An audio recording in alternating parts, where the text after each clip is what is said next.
对吧？主子，会不会世叔姑娘她根本就没在这镇上休息，连夜就赶路了？不可能，她你还不了解吗？绝对不会亏待自己的。这倒是啊。不过主子，她是不是因为没有钱，所以就不敢住在这些酒楼、客栈什么的？那倒是有可能。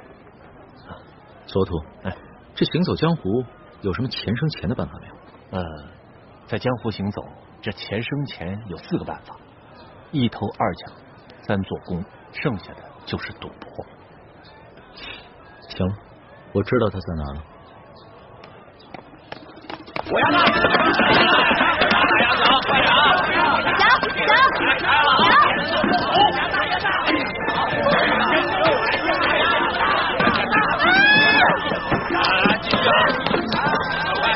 老大，你的赌运早就不好了。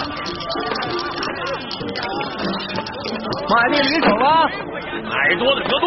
老大，今天你啊是出不了命。买定离手，快！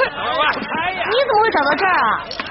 你忘了上次在山西的时候，你带我来过这种地方，我说过我有经验。那我今天就让你大开眼界一下。买定离手，呀，小，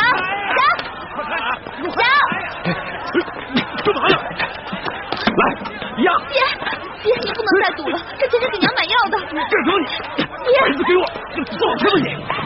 爹，我求你了，你快回去吧，娘还等着我们呢。滚！爹，回去吧我们，爹。滚！滚！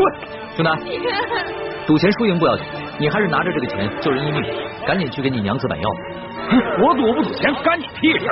爹，我们回去吧，爹。滚！来，买定离手，买定离手。豹子！